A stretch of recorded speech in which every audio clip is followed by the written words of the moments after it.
नमस्कार आप सभी को।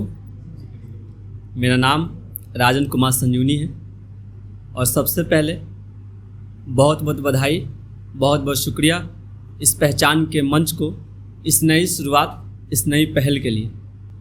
चूँकि मैं बच्चों को पढ़ाता हूँ तो आज की जो मेरी कहानी है, मेरे आए हुए जो तमाम बच्चे हैं उनको समर्पित रहेगी। मैंने बस कोशिश की है।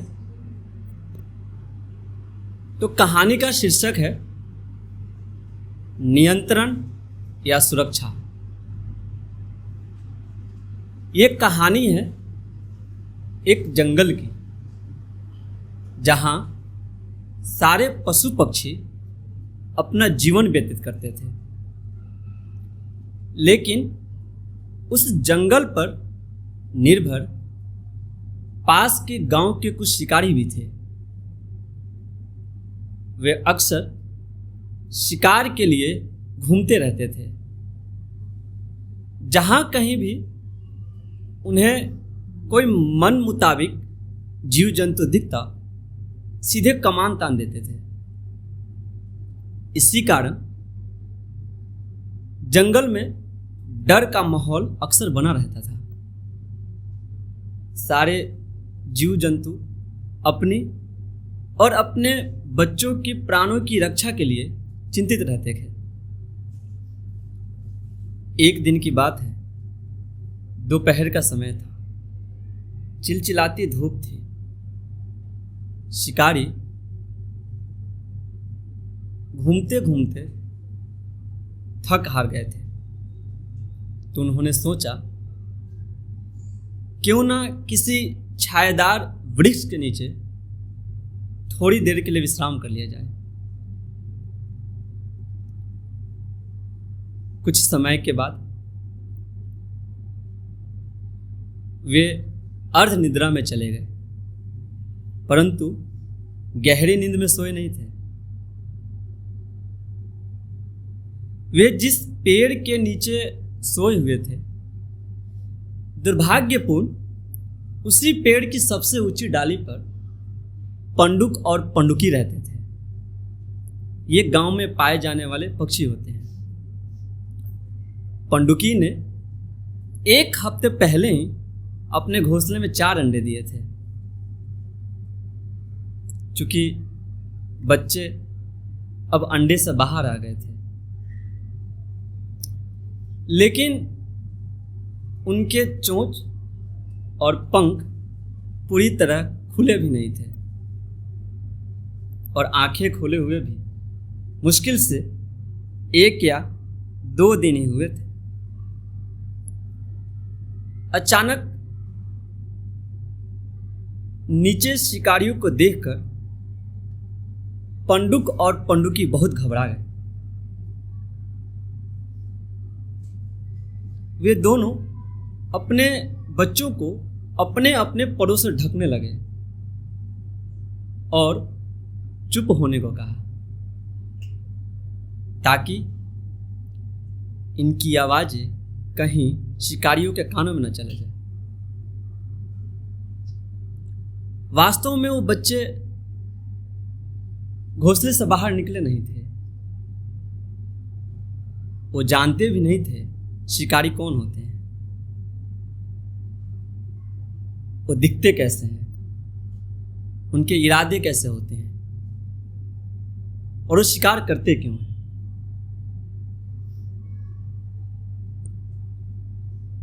पंडुक और पंडुकी दोनों ने परिस्थितियों के मुताबिक सबको चुप रहने को कहा, मगर दुख की बात ये कि उनके बार बार समझाने पर भी, मना करने पर भी बच्चे नहीं समझे। बाहर खतरा था। दोनों ने बहुत कोशिश की अपने बच्चों को अपने परों से रोकने की, लेकिन चारों बच्चे एक साथ बोलने लगे,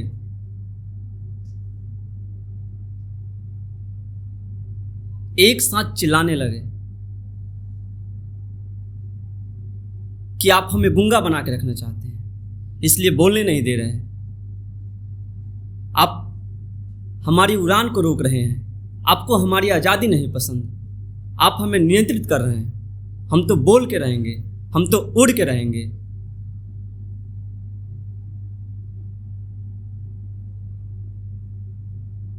आप लोग हमें नहीं रोक सकते। आसमान में देखिए, हमारे जैसे कितने पक्षी उड़ रहे हैं। उन बच्चों के तीखे विद्रोह के आगे बेचारे पंडुक और पंडुकी कुछ न कर सके।